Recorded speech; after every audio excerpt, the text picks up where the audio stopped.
Baik, kita belajar. Oke, duduk ya. Begini, dari semua yang kita dengar tentang keluarga Badai, tentang keluarga Sam, tadi istri yang tampil, ternyata kuncinya cuma satu: trust, percaya. Betul tidak? Percaya itu kunci. Saudara, Alkitab ini bukan, bagi yang bukan Kristen jangan merasa kagok, jangan merasa aneh kalau saya sebut kata Alkitab. Maafkan saya. Sebab siapapun yang menjadi narasumber, siapapun yang menjadi pemakalah, siapapun yang bicara tentang apa saja, kan pasti punya pustaka, bukan? Ada latar belakang bukunya. Betul tidak? Nah, oleh kemurahan Tuhan, saya itu diajak bicara tentang apa saja, disuruh bicara tentang apa saja. Saya itu nggak bisa pakai buku lain kecuali Alkitab. Maka itu bagi yang bukan Kristen, perhatikan, kalau saya nyebut Alkitab, oke, kalau rasa nggak enak ya saya sebut buku gitu aja ya, buku. Nah, buku. Maka patokan orang yang mengajar apa saja, yang bicara apa saja, yang diskusi apa saja, mau politik, mau kesehatan, mau manajemen, betul, apa saja harus ada bukunya, betul tidak?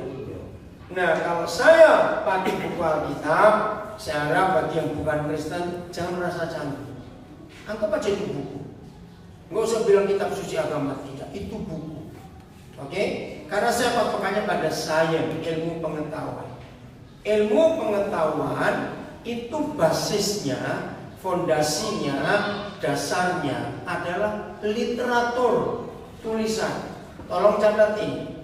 Jadi semua orang yang bicara tentang ilmu pengetahuan, tentang sains, harus ada literatur. Nah, di dalam sains ada sebuah konsep bagus, dan itu semua saintis di dunia menerimanya. Seorang cendekiawan, seorang ilmuwan, ya, seorang yang belajar tentang apa saja, tolong perhatikan. Maka itu hanya agama yang berusaha. Nah, mereka semua itu selalu patokannya, dasarnya pada tulisan, literatur. Nah, begini konsep mereka. Mereka tidak boleh membeda-bedakan ini tulisan agama apa, ini tulisan siapa. Tidak boleh. Buat para ilmuwan, dasar mereka belajar pokoknya tulisan. Sehingga mereka berkata begini, seandainya itu tulisannya setan, ini keren loh saudara. Waktu saya belajar itu, seandainya mereka menemukan sebuah tulisan dan yang nulis itu setan, asal itu tulisan, mereka harus terima bahwa itu literatur. Ngerti gak maksudnya ini? Loh, saya tanya ngerti gak? Kok ngerti itu wajahnya cuma senyum dikit lah. Jangan kamu begitu. Ini serius. Nah, tolong para pengkhotbah, rekan-rekan saya pendeta, pakai konsep ini. Maka itu kalau kita mengajar, orang gak akan bisa membantah. Loh, kenapa kamu pakai kitab sucimu? Gak peduli, pokoknya tulisan. Ini hebatnya. Nah, setelah mereka mempercayai tulisan, tolong perhatikan, tingkat berikut, mereka akan menemukan waktu, umur tulisan itu. Para ilmuwan selalu pakai patokan the oldest literature, tulisan yang tertua di dunia, yang pernah ditemukan manusia. Nah, setelah mereka menemukan tulisan, maka mereka harus masukkan ke jurnal. Kalau perhatikan jurnal. Nah, di dunia ini para ilmuwan itu punya jurnal internasional. Tahun 2013 untuk pertama kali perguruan tinggi Indonesia dipaksa, catat kata dipaksa, untuk gabung dengan jurnal internasional. Apa tujuannya? Dari S1 skripsi sampai S2 tesis sampai S3 disertasinya itu tidak boleh diakui sah sebelum tulisan S1, S2, S3 ini dicocokkan dengan jurnal internasional. Sudah ada yang nulis atau belum? Saudara, 2013 terjadi tsunami di perguruan tinggi Indonesia.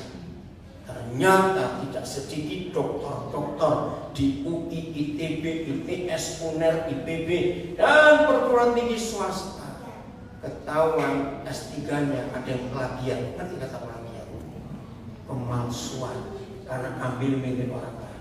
Nah, waktu itu saya sudah menuliskan 5 dokter. Saya teleponi mereka satu persatu. Awas sih ada di antara kamu sampai kamu plagiat. Puji Tuhan, sekarang sudah 6 dokter saya. 5 ini ketahuan semuanya. Nah, sebelum itu Indonesia nggak gabung dengan jurnal internasional. Nah, saudara, jurnal ini sangat akurat. Lagi sekali, jurnal ini sangat akurat. Dites bertahun-tahun untuk memasukkan ini literatur tertua. Contoh, kalau saudara buka jurnal internasional, bersyukur sejak 15 tahun yang lalu setelah Google ada di dunia, maka para peneliti, para ilmuwan ini tidak perlu waktu bertahun-tahun untuk mendeteksi ini asli atau palsu atau plagiat. Karena ada Google. Dulu, dibukain satu-satu per lembar, saudara. Maka itu saintis punya 4 kota di dunia untuk menyimpan jurnal itu. 2 di Eropa, 1 di Amerika, kalau nggak salah 1 Australia, saya lupa. Nah, bayangkan sebelum pada Google, ribetnya untuk mengakui sebuah tulisan. Tapi setelah Google lebih cepat. Nah, contoh, kalau saya cari di jurnal, siapa penulis pertama di dunia, siapa orang pertama di dunia yang menuliskan dunia itu bulan, keren. Maka jurnal akan menulis nama Ayub, karena itu literatur yang pernah ditemukan oleh manusia. Keren nggak ini sekarang? Nah, seandainya saintis, arkeolog menemukan, misalnya ada arkeolog bongkar-bongkar tanah di Jalan Kaca Piring Bandung ini, berarti ya bongkar-bongkar kan itu kerjaan arkeolog. Menemukan, wih, ternyata di daerah Bandung ada orang-orang nenek moyang orang Sunda zaman dulu sudah menulis bumi ini bulat. Terus dihitung tahunnya, oh ternyata yang orang Sunda ini lebih tua dari Ayub. Maka di jurnal nama Ayub turun, nggak bisa nomor 1 lagi. Ngerti nggak maksud itu? Tolong catat karena waktu. Saudara, makin hari, jurnal dipenuhi, literatur tertua itu Alkitab. Kok gak ada yang heran, kok gak ada yang bangga gitu. Loh, cepat itu susah betul. Serius, saya pengkhotbah, saya pendeta. Beda dengan khotbah-khotbah banyak pendeta yang lain. Karena saya based on jurnal. Ini luar biasa. Dan kagum. Dunia medis, hebat sekali. Maka itu bacaan saya sudah hampir 20 tahun ini bukan buku rohani. Maaf, saya nggak suka baca buku rohani. Buat saya itu fiksi. Saya lebih banyak baca buku ilmu pengetahuan tentang manajemen, literatur tertua tentang manajemen dan job description. Itu Musa lewat mertuanya Jitro yang pembagian tugas. Itu keren. Leadership, kepemimpinan, literatur tertua. No. Bagaimana dia memimpin anak-anaknya? Itu luar biasa. Enggak, kalau bicara kitab hukum, law, ya, saudara, seluruh dunia mengakui Musa adalah orang pertama di dunia yang menuliskan akar hukum pidana dan hukum perdata. Sebelum Musa tidak ada orang menulis. Maka itu kalau sudah buka jurnal tentang hukum penuh dengan nama Musa. Dan itu ada di 5 kitab pertama, Kejadian sampai Ulangan. Maka itu mulai hari ini anak-anak muda ini ada berapa cucu saya hadir dengan cinta buku yang satu ini. Ini hebat. Maka itu satu-satunya buku yang disebut kebenaran. Cuma ini. Kenapa dia disebut kebenaran? Ya memang dia benar. Bisa dibuktikan secara waktu dan secara ilmu pengetahuan. Contoh tentang kesehatan sedikit tadi. Sebelum kitab Imamat ditemukan, saya lupa di pasal mana, bahwa untuk suci hama, atau kata suci hama, ya, apa itu istilahnya? Steril, supaya nggak bercampur, maka harus ada sistem air mengalir. Nah, air mengalir itu ada di kitab Imamat. Bayangkan. Nah, sejak itu sebelum ada dokter di Austria yang menemukan bahwa untuk rumah sakit harus ada air mengalir, itu setelah ditemukan oleh orang yang baca kitab Musa. Itu kira-kira pada abad yang ke-15. Sebelum itu rumah sakit bakterinya nyebar, virusnya nyebar karena cuci tangan dokter, perawat di baskom, dan airnya dipakai walaupun diganti kan tetap nempel. Nah, di situ banyak pasien yang harusnya nggak mati, jadi mati. Sampai ditemukan ayat itu bahwa harus cuci itu air yang mengalir. Itu literatur tertua. Darah. Kenapa semua dokter harus periksa darah dulu, bukan dompet? Karena Alkitab yang menulis, kitab Imamat lagi. Pasal 17 ayat 11 bahwa nyawa segala yang hidup itu di dalam darah. Nah, dari situ baru dibuktikan mengapa satu-satunya Tuhan di dunia yang mengajarkan darah nggak boleh dimakan itu hanya Yahweh Tuhan kita. Karena darah itu simpan semua penyakit. Maka itu sampai hari ini untuk kita tahu sakit apa saja dokter minta periksa darah. Maka itu kenapa Papa berkata jangan dimakan.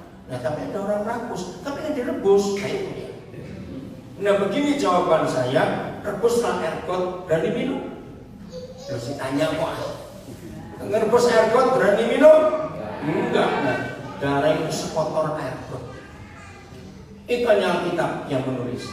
Contoh lagi cepat ya, supaya bicara tentang peran suami istri lebih akurat. Maka itu saya ngajar apapun juga bahwa buku saya cuma satu Alkitab. Bukan yang lain. Ini buku yang benar. Contoh politik singkat aja.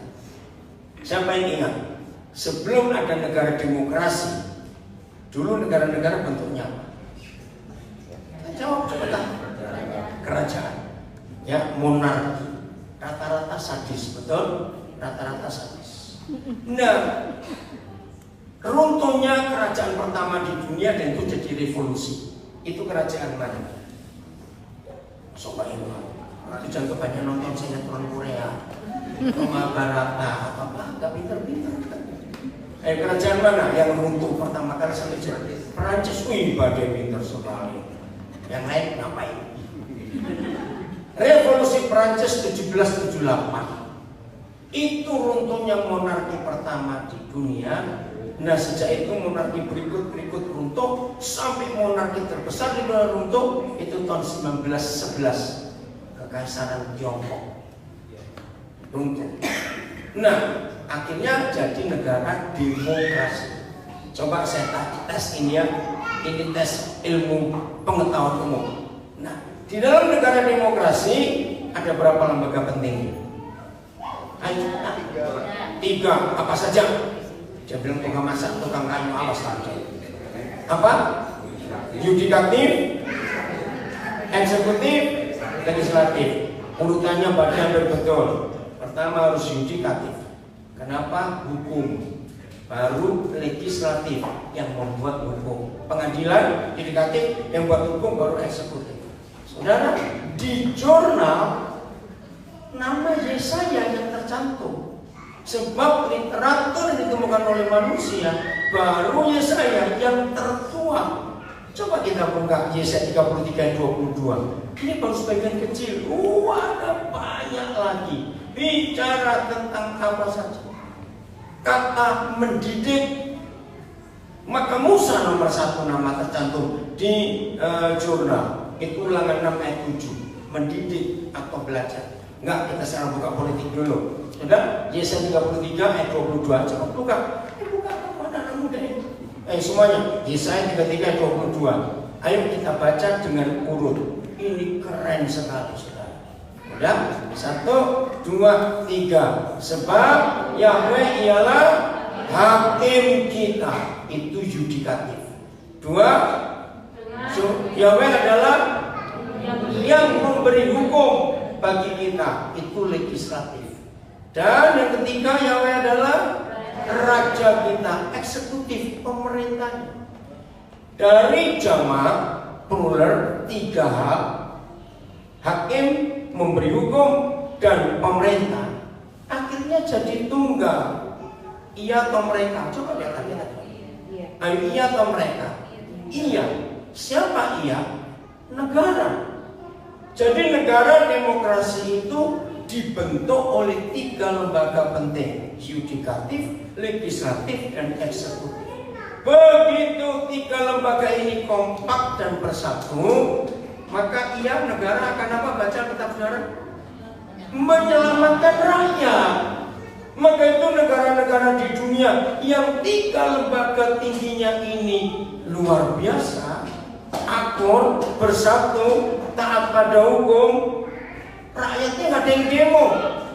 Semua negara di dunia yang rakyatnya sering demo, pasti 3 lembaga ini bajingan semua. Nah, pemilu yang baru selesai, kita berharap presiden kita, pemerintah yang baru akan tegas. Pemilu sebelumnya yang kalah, yang menang dikalahkan. Maka itu kacau balau. Sudah terkenal di dunia. Legislatif Indonesia itu bajingan dan rampok semuanya. Mengerikan sekali. Tapi kita berharap ada penegakan yang benar sejak pemerintahan baru ini. Nah, ini yang tercatat di awal. Jelas ya? Nah, sekarang kita bicara suami istri. Literatur tertua di dunia tentang suami istri, banyak sekali tulisan Musa. Dari yang di rumah mengikuti sejak sesi sebelum saya ini, walaupun tidak terlambat, maaf karena kereta dari Jakarta dari tibanya terlambat. Apa yang didiskusikan oleh Badai, oleh Bu Foni, ada ayatnya semua.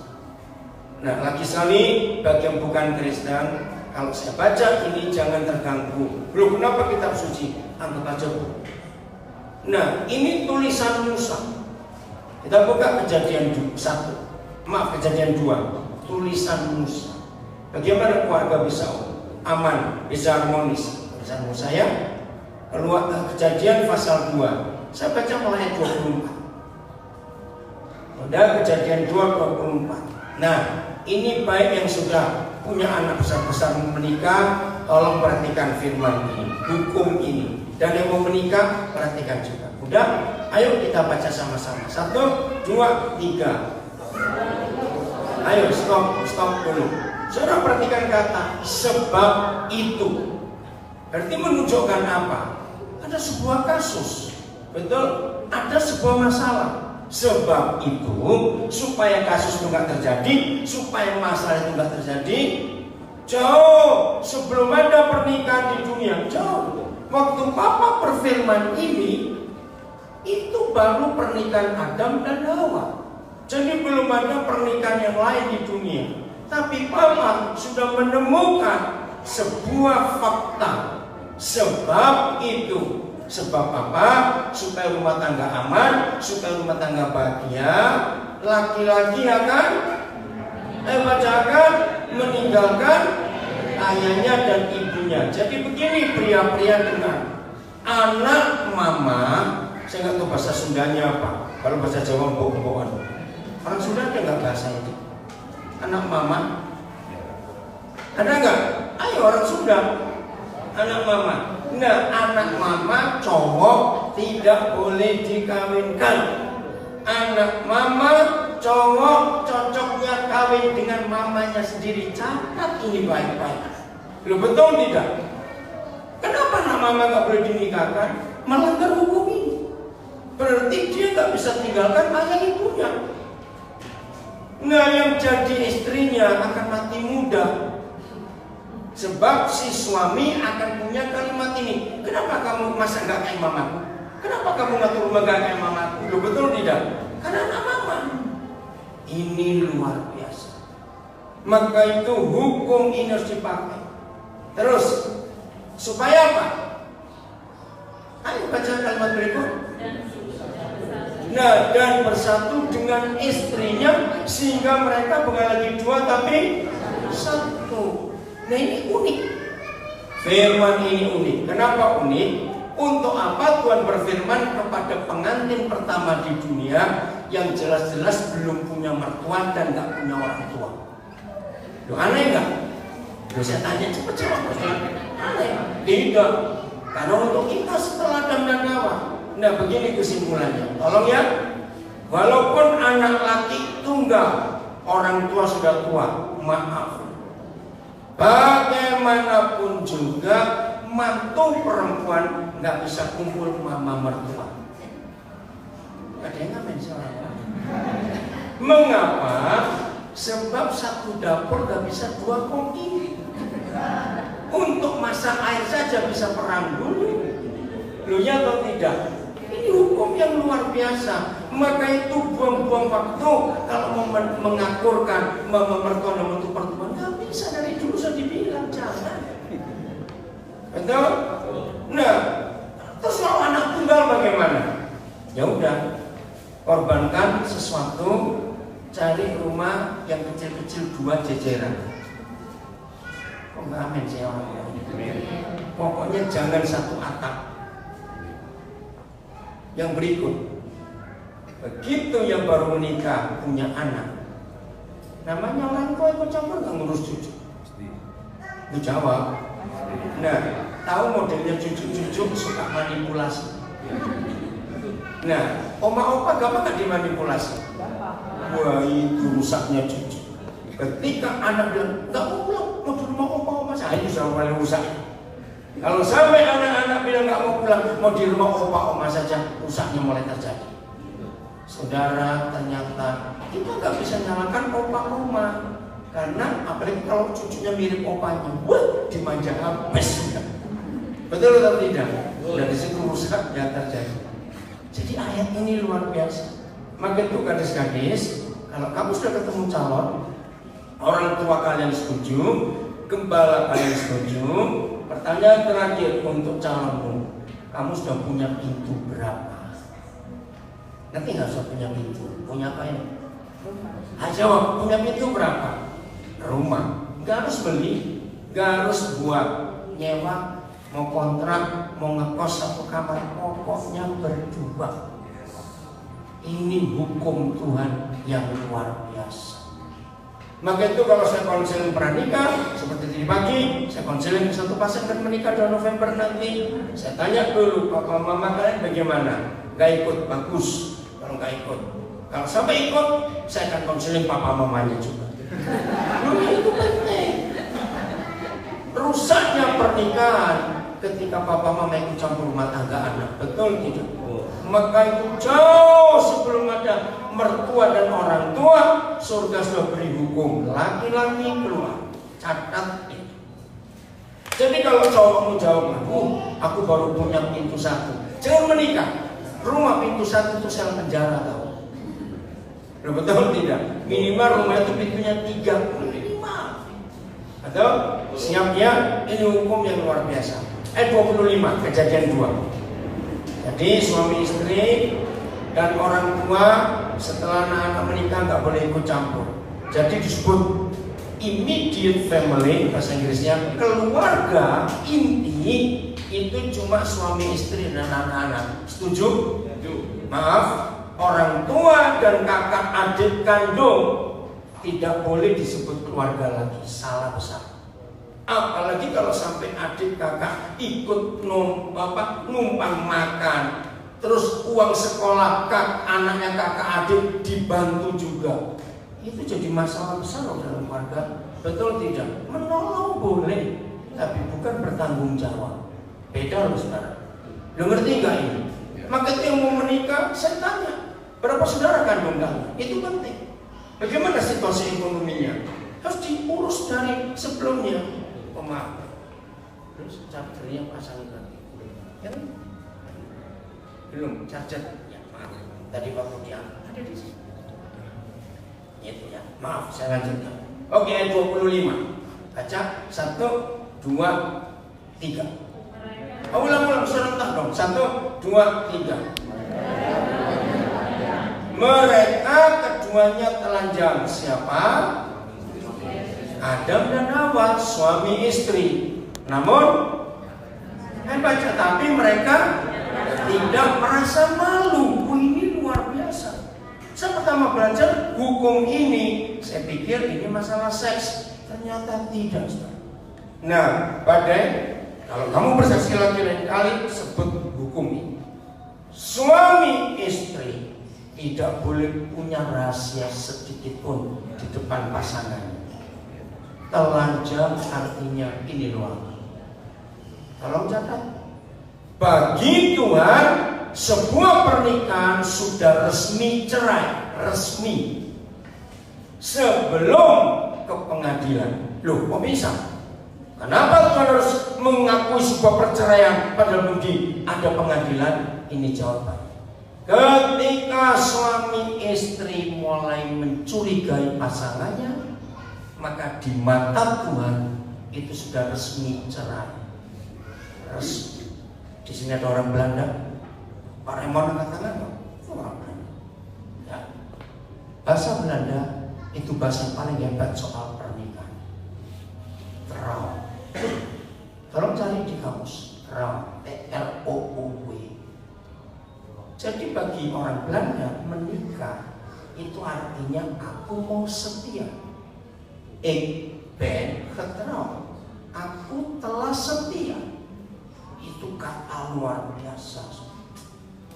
Trouw. Nah, bahasa Inggrisnya trust. Ya. Ini yang kita harus lakukan. Nah, mengapa suami istri saling mencurigai? Jawabannya karena ada yang disembunyikan. Maaf ya, saya ngomongin jangan tersinggung. Segoblok-gobloknya orang goblok. Dicurigai itu rasa atau tidak? Jawab, rasa. Maka itu ketika salah satu dari dua orang ini menyembunyikan sesuatu, coba gerak-geriknya ketahuan nggak? Ini loh saudara. Nah, setan itu berhasil merusak suami istri dengan ada rahasia ditutup. Catat, ini penting. Hanya Tuhan Yesus satu-satunya pribadi di seluruh alam semesta ini, hanya Tuhan Yesus yang pernah berkata, gak ada orang lain. Sebab di mana ada apamu, di situ ada apamu. Teruskan. Ayo. Sebab di mana ada hartamu, di situ ada hatimu. Nah, ketelanjangan suami istri harus dimulai dengan uang. Tolong catat. Suami istri boleh punya nomor tabungan di bank yang berbeda, tapi 3 hal. 1, jumlah harus saling tahu. Berapa? 2, uang masuk dari mana? 3, kalau punya tabungan pasti punya kartu ATM, bukan? Nah, suami istri PIN ATM nggak boleh diganti tiap 2 jam. Awas. Tidur aja di mesin ATM sana. Nah, sekarang random. Dengar ya. Kalau kita pakai kata Tuhan Yesus, sebab di mana ada hartamu, di situ ada hatimu. Nah, ini masalahnya. Jadi suami istri yang hartanya terpisah, apanya yang berpisah? Hatinya. Apa kata lain suami istri hatinya pisah? Ayo jawab dong. Cerai. Wih, dahsyat. Suami istri kalau lagi berdua, begitu handphonenya bunyi salah satu, yang punya handphone gak boleh pamit. Aku mikir dulu ya, awas. Pasangan kita harus dengar yang telepon ini siapa, bicara apa. Ini ada istri saya di sini. Handphone saya, siapapun yang dekat handphone itu bunyi dan saya nggak sempat ambil, saya masih di WC atau tangan saya kotor, saya baca berapa kali, termasuk istri saya. Maka itu kalau ada suami istri nggak boleh terima handphone orang telepon, itu sudah cerai di mata Tuhan, karena nggak percaya hal kecil toh. Waktu berak, handphone nggak boleh dibawa, awas. Karena takut diintip pasangannya, awasnya. Maka itu papa mama kalau anak menikah jangan bilang gini, mama ngomong ini aja, kasih tahu istri atau suamimu. Ini jahat mama kayak gitu. Ini perusak rumah tangga. Betul nggak? Tidak boleh ada rahasia. Ilustrasi psikologi. Segala sesuatu yang ditutupi, segala sesuatu mau tutupnya lebar, sempit, besar, kecil. Berapa hari kemudian kalau penutupnya nggak diangkat, di bawah ada apanya? Ayo, ada apanya? Ada kotoran, betul, ada debu.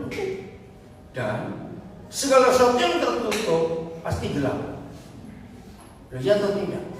Gelap itu lambang siapa? Setan. Saudara gampang kok pakai ayat ini untuk menolong keluarga kita, untuk menolong pernikahan teman kita. Kok rumah tanggamu banyak setannya sih? Apa itu rumah tangga banyak setannya? Berantem mulu kerjaannya. Betul nggak? Nah itu ada setan. Nah, keluarga yang seperti itu tadi ada yang ditutupi sehingga yang gelap bisa sembunyi. Ngerti nggak maksudnya? Itu bahaya sekali. Yang terbuka kotoran nggak bisa sembunyi. Yang dibuka yang gelap nggak ada tempat. Kita kan apa? Jadi kejadian 2:25 itu dahsyat. Nggak ada iblis di keluarga kita. Saling percaya. Badai sungguh sharingmu tadi kami semua diberkati. Jujur, salah satu kalimat yang saya suka, infotainment nggak punya berita untuk kamu, nggak bisa dijual. Itu keren betul nggak? Betul nggak? Ya tapi tanya, itu hebat sekali. Nah, infotainment, wah sangatnya gosip aja. Cari yang enggak. Hebat kamu Badai, bisa seperti itu. Jadi sampai di sini kita belajar. Saya lanjutkan untuk akhirnya ini ya. Betapa telitinya, betapa hebatnya Alkitab. Bagi yang masih single, yang belum menikah, dengar ya. Dan sampai bulan Agustus mau habis ini, kamu sudah putus pacar sampai 19 kali. Karena nggak cocok terus. Saya pesan, jangan cari yang ke-20 atau ke-21. Sudahi penggembaraanmu, cari yang cocok. Ya, apalagi umur, ingat mau cari apa. Alkitab itu berkata, orang menikah nggak akan ketemu yang cocok kecuali menikah dengan mayat. Serius, itu yang dikatakan Alkitab itu kesimpulan. Maka itu pernikahan pasti ada masalah. Kemarin kami baru berkati pernikahan di Bali. Ya, saudara, kalau orang menikah, saya selalu berkata, begitu selesai pesta, langsung kamu masuk medan perang. Setuju nggak saya ngomong? Nah, yang belum menikah mikir. Karena begitu menikah itu perang. Betul tidak? Karena nggak cocok. Maka itu sudah 19 kali pacaran, saya anjurkan gak usah cari ke-20. Coba balik yang ke-16 atau nomor 17. Dekati lagi, mungkin masih available. Ya, jadi saya pesan jangan balik ke nomor 1. Sudah punya, nungguin kamu kelamaan. Betul? Serius, gak ada yang cocok sudah. Gak ada yang cocok. Nah, terus gimana kalau gak cocok? Nah, ini hukumnya. Kita buka Roma 15 ayat 7. Ini hukum Kristus. Bagaimana menghadapi ketidakcocokan? Ayo Roma 15 ayat 7. Cepat yuk. Ya, Roma 15 ayat 7. Kita baca sama-sama. 1, 2, 3. Sebab itu terimalah satu akan yang lain. Stop dulu. Acceptance, penerimaan. Saudara, untuk menghadapi perbedaan dan ketidakcocokan, awas pakai kata jadi dipaksa cocok, nggak bisa. Itu salah.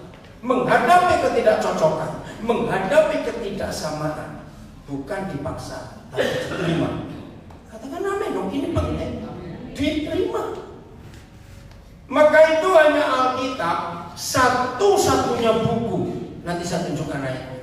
Hanya Alkitab, satu-satunya buku di dunia yang ada tulisan sebab aku membenci perceraian. Saudara boleh bongkar buku apa saja di dunia, nggak ada buku yang pernah berkata aku mendosa, aku benci perceraian kita. Itulah Tuhan kita. Mengapa Papa kita berkata aku benci perceraian? Sebab masalah keluarga tidak bisa diselesaikan dengan bercerai. Kenapa? Kalau ada orang nekat bercerai, yakin. Kenapa Foni saya ini ngomong apa? Bisa dengar dulu nggak? Ya oke, supaya tahu. Oh, jangan bunuh dulu. Ini penting saudara. Maaf, dengar ya. Masalah rumah tangga nggak bisa selesai dengan perceraian. Dengan itu. Bisa nggak? Jangan keluar dulu sampai. Mau ke satpam, minta tolong orang ada nggak cepat balik ya? Ayo, harus dengar sampai lengkap. Oke, dengerin dulu. Masalah rumah tangga nggak bisa diselesaikan dengan perceraian. Kenapa? Walaupun kita bercerai, tetap akan menikah dengan yang namanya orang, bukan orang-orangan. Lo betul tidak? Nah, kalau yang sudah cerai lalu menikah lagi dengan yang namanya orang, tolong catat, masalah akan muncul lagi. Betul atau salah kalimat? Maka itu Tuhan kita berfirman, percuma kamu bercerai, nggak akan menyelesaikan masalah. Maka itu aku benci perceraian.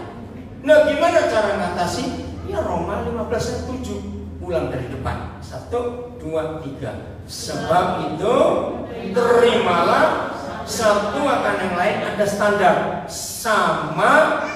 Baca, seperti Kristus juga telah menerima kita untuk kemuliaan Bapa di surga. Perhatikan. Menurut ayat ini, buat Tuhan Yesus menerima kita manusia model begini, mudah atau susah? Jawab dong, mudah atau susah? Jawab juga. Kenapa susah? Ayo, ada 3 hal penyebabnya. Kenapa susah? 1, kita susah diatur. Setuju? 2, kita ini doyan duit. Betul? 3, kita ini sombong. Ya sudah.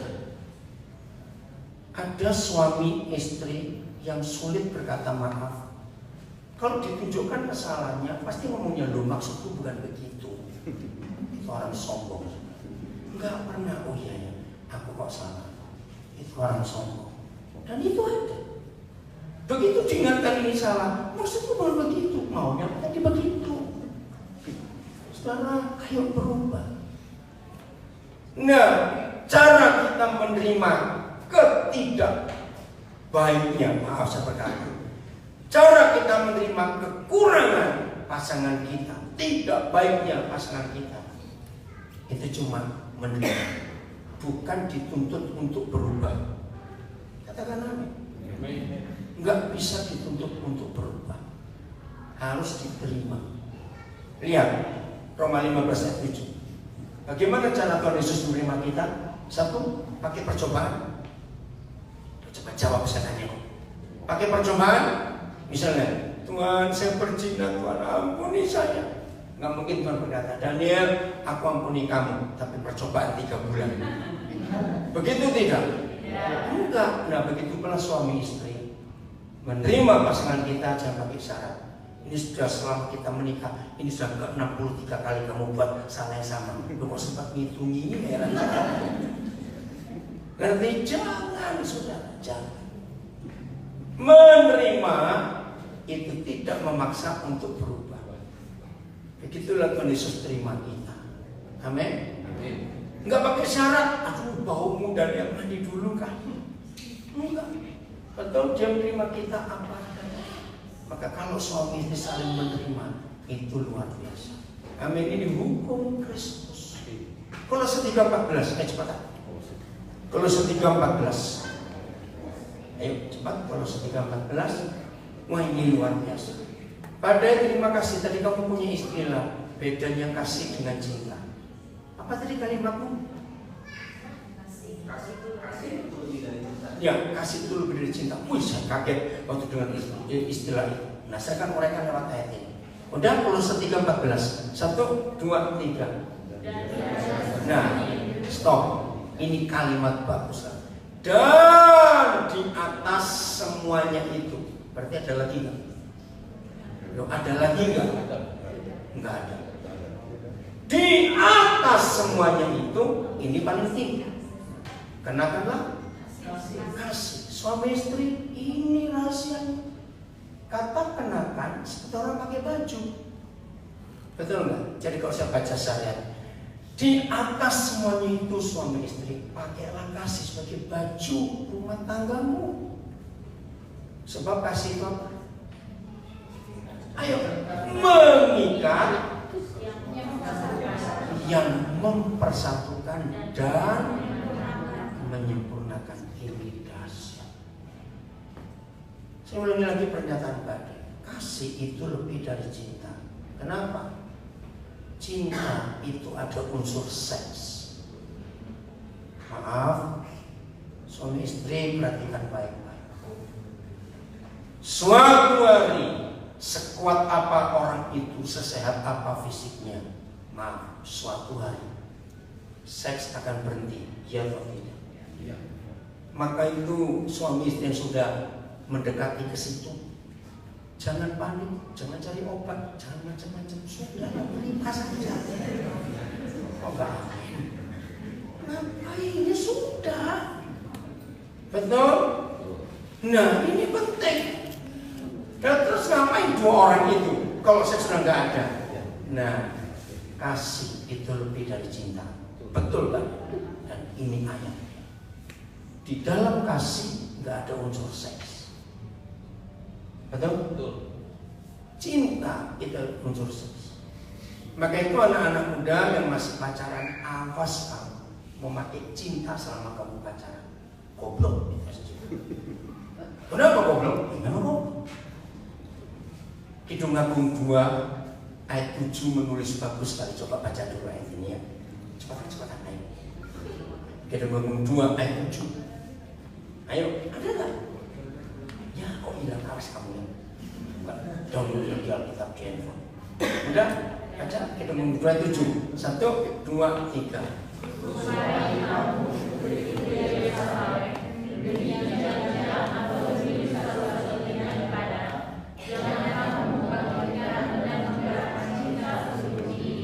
Ini ayat dahsyat.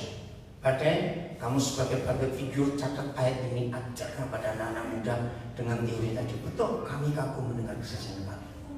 Apa Eci ya istrinya? Hebat, kamu istri yang luar biasa. Suamimu terkenal seperti itu, kamu bisa luar biasa. Oh, Pak Bade salam menikah dengan istri cemburuan, habis kalian. Betul? Apa nggak boleh? Nah, saudara, saya pertama kali baca ayat ini tersinggung. Putri-putri Yerusalem itu gereja. Saya berkata, apa nggak ada yang kurang jelek disumpahi demi binatang? Dan betul, kusumpahi kamu, hai putri-putri Yerusalem, demi kijang-kijang dan rusa. Ini nggak enak betul. Jangan membangkitkan dan mengingini cinta sebelum waktunya, itu kata yang bagus. Saya dapat nasihat itu bukan karena baca buku teologi, bukan karena kuliah di sekolah teologi, tidak, tapi dari Roh Kudus. Ayo kita belajar tentang dunia binatang menurut ayat ini. Cepat 3 hal. Binatang itu telanjang semua nggak di alam bebas. Siapa mau ngasih celana mereka? Telanjang. Tapi sebelum musimnya kawin, mereka nggak tertarik untuk nge-seks. Ngerti nggak kalimatnya? Lo betul tidak? Kita ini pakai celana masih kurang ajar. Maka itu pantas kita disumpahi demi binatang. Lo serius? Lo betul versi ya? Ini hebat binatang itu, tahu diri, tahu waktu. Yang kedua, binatang itu nggak sekolah kayak kita, tapi tahu spesiesnya. Betul? Nggak ada ayam birahi dengan burung ngawur. Betul? Nggak ada sapi jatuh cinta dengan kuda. Nggak ada. Lu ngerti nggak maksud ini? Mereka tahu spesiesnya. Itu luar biasa, lu saudara, sama-sama terancam di alam bebas. Catat konsep ini. Maka itu kita baca Alkitab seperti ini belajar. Betul. Lu iya atau tidak? Kita seringkali kurang ajar, nggak tahu. Ayo kita berubah. Yang ketiga, binatang itu punya musim kawin. Maka itu yang pacaran jangan pakai cinta, hanya pakai kasih. Hanya bahasa Ibrani di dunia ini yang punya 4 tingkat tentang kata love. Agape ini bukan bahasa Ibrani tapi di Yunani kan. Ya, apa bahasa Ibrani? Yang paling tinggi itu agape. Nah, agape itu kasih yang mau menerima kesalahan orang dianggap tanpa pernah berbuat salah. Catat ini kan agape. Saya ulangi, agape itu sebuah kasih yang bisa menerima orang bersalah, tapi dianggap nggak pernah bersalah. Keren nggak? Kalau suami istri pakai agape, dunia jadi seperti surga. Amin, saudara. Kedua, turun itu storge. Itu kasih dalam keluarga, hubungan papa mama dengan anak-anak, hubungan kakak dengan adik, adik dengan kakak. Ketiga itu filio, hubungan persaudaraan dengan community, masyarakat, tetangga, dengan orang-orang lain. Itu filio. Yang paling rendah itu namanya eros, dan muncul kata erotik. Nah, yang keempat ini hanya untuk suami istri. Catat. Nah, menurut Alkitab, agape, storge, filio gak akan pernah habis. Sebab selama kita masih hidup, kita pasti interaksi dengan orang-orang lain. Jawab iya atau tidak? Maka itu 3 kasih yang pertama ini penting. Tapi eros ada titik untuk habis. Hebat gak Alkitab ini? Dan itu yang diajarkan. Jadi kalau anak-anak muda pacaran pakai cinta, korban cinta pasti cewek, goblok. Loh, kenapa masih cewek? Maaf. Anak saya pernah ngubah lagu Cinta Harus Memiliki. Itu lagu itu hit selama berapa bulan di Jakarta, di radio-radio. Ternyata protes banyak. Enggak mau, cinta untuk apa memiliki? Enggak enak. Nah, akhirnya saya terlibat polemik dengan semua pendengar. Karena saya mau mulai, saya bilang Tuhan capek ini kalau mengikuti mereka ini.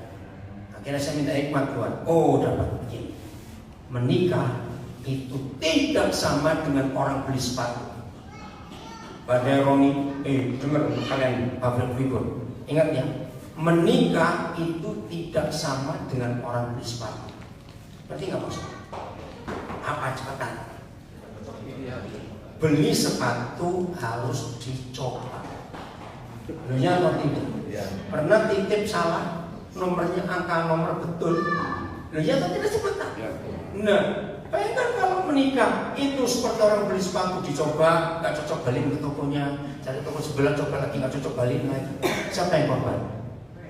Nah, itulah. Tapi saya kan kok cari goblok gak habis-habis tuh, saya nggak ngerti.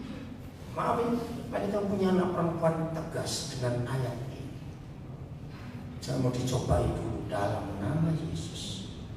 Maka itu begitu mulai menikah harus saling memiliki. Karena gak bisa dikembalikan. Ngerti sekarang? Bahwa di atas semuanya itu kenakanlah kasih sebagai pengikat yang mempersatukan dan menyempurnakan. Wih, itu kata-kata keren sekali. Bagian terakhir ini dia. Bicara suami istri, bicara rumah tangga.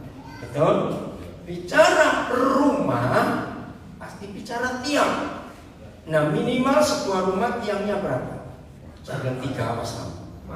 4. Nah, saya cari di Alkitab mana ayat yang mengatakan rumah tangga punya 4 tiang. Ternyata ada. Buka 1 Korintus 13 ayat 7. Ini ayat yang terakhir. Maka itu pernikahan itu luar biasa. Hukum Alkitab ini hebat. Satu-satunya buku di dunia yang memberitahu kita bahwa suami istri itu kepala dengan tubuh. Katakan amin. Betul. Tidak ada buku lain di dunia yang menuliskan itu. Hanya kitab suci kita, buku ini. Maka itu ketika seorang laki-laki mau menikah, syarat pertama dia harus potong badan. Seorang gadis mau menikah, syarat pertama potong kepala. Betul. Jadi kepalanya si cewek digabungkan dengan tubuhnya si cowok, itu yang dikubur. Yang hidup sekarang cuma kepalanya pria adalah suami dan tubuhnya istri. Tubuhnya si gadis adalah istri. Saya cepat-cepat aja, jangan tersinggung. Berarti yang punya otak yang mana? Jadi perhatikan istri nggak punya otak.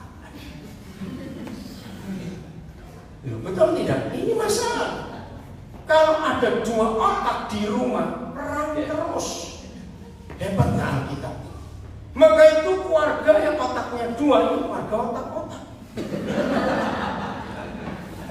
Ribut terus. Tolong ya, maka itu istri, hargai posisimu. Tuh. Nah sekarang yang punya perut siapa? Istri. Nah, maka itu setelah cowok menikah, selera makan harus ganti selera istri, karena perutmu nggak ada. Oh nggak ada. Loh itu gampang saja. Mencret enggak lah, mencret lagi Steve ini. Nggak bisa dirubah kok. Itu bener saudara. Dulu sebelum saya menikah ada berapa makan saya nggak suka, tapi istri saya suka. Mama saya suka juga. Itu bukti yang luar biasa. Udah kita baca. Yang pertama, kasih itu, ayo cepetan. Kasih itu menutupi segala sesuatu. Tolong catat.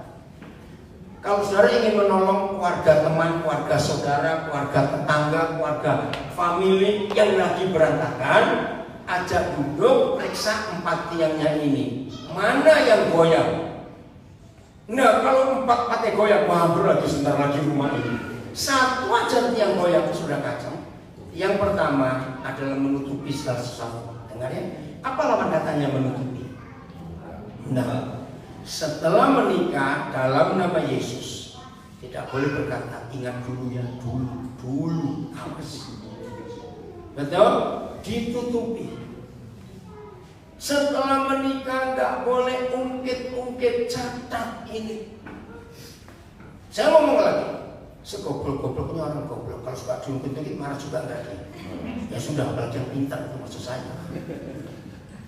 Janji suami istri stop ungkit. Tutup. Nah, tiang pertama kalau nggak dipakai roboh.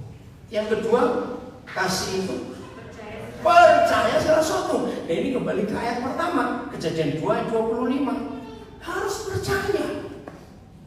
Sering pernah dengar ada rumah tangga berantakan gara-gara SMS, gara-gara WhatsApp, gara-gara Facebook? Ada nggak? Itu goblok. Ngapain percaya orang lain? Maka itu suami istri. Yang kedua adalah saling percaya, trust gitu tadi. Harus, nggak boleh katanya tapi ini didapat dari sumber bisa dipercaya. Tempel aja orang ini. Pokoknya suami istri nggak boleh percaya orang lain, harus percaya pasangannya. Katakan amin. Yang ketiga, kasih itu mengharapkan segala sesuatu. Apa lawan katanya berharap? Menuntut. Dengarnya. Kalau ada jaksa kawin dengan jaksa, nggak mungkin di rumah tuntut menuntut. Lu jawabnya atau tidak? Jaksa gila itu. Nah, apa tugasnya suami istri? Mengharapkan. Aku berharap kamu itu berubah. Jangan berkata sudah 40 tahun kawin nggak berubah. Terus berharap. Amin. Satu kali saya bereskan pernikahan. 21 tahun mau cerai, saya kaget. Lu kenapa? Simpel, hanya gara-gara nyuci celana. Nah sebelum mereka menikah ada persetujuan. Kalau istri nyuci, suami yang jemur. Kalau suami nyuci, istri yang jemur. Nah ributnya suami ini yang beli jemur celananya sendiri, yang jin itu nggak pernah kakinya diturunkan sampai habis gitu loh. Jadi keluar mesin cuci, yang mesin melipat digantung begitu. Nah istrinya nggak tahan. Terus saya tanya, loh kenapa kita aja nggak tahan? Ini beneran nih. Dia bilang, yang nyetrikanya kan susah. Tapi suami jawab, kok Densa sudah bilang, kau usah disetrika. Itu yang pakai saya. Terus saya tanya, betul gitu? Iya. Dan kenapa kamu ribut? Muncul masalah. Berapa kali kita ke gereja, kita ke pesta, pasti orang ngomong, soalnya suamimu kok gak rapi begitu. Nah, kan saya gak enak jadi istri kita. Saya ini ngapain? Nah, saya balik, betul gitu. Iya betul kemudian. Nah terus gimana? Itu loh masalahnya. Yang pakai saya. Ayo mau jelasin gimana lagi? Apa susahnya tinggal narik saja loh. Nah, oke, kenapa kamu nggak mau setrika sendiri? Ya memang saya malas. Kita cuma cerai sekarang. Akhirnya saya bilang, oke, keluar semua celana jenguk, saya gunting jadi celana pendek. Ini daripada diputus dari nah, hal kecil begitu loh suami istri. Begitu, ayo kita berubah. Amin, berharaplah pasangan kita itu berubah, jangan menuntut. Amin. Yang keempat apa? Sabar. Nah, hebatnya lihat, 4 tiang ini selalu diakhiri dengan kata segala sesuatu. Ngerti nggak maksud kata segala sesuatu? Jadi dalam pernikahan kita nggak boleh dimasukkan ini bukan segala sesuatu. Nah, bayangkan kalau kita menutupi segala sesuatu, kita percaya segala sesuatu, kita berharap segala sesuatu, kita sabar segala sesuatu. Aman nggak rumah tangga? Itulah surga di dunia. Ingat, baik maupun buruk rumah tangga kita, akibat yang pertama kena ke anak-anak. Tolong jangan. Saya akan akhiri dengan kalimat ini, Papa Mama. Begini prinsip saya temukan. Rumah tangga diberkati, keluarga bahagia, keluarga harmonis, istilah muslim, keluarga sakinah. Itu cuma satu.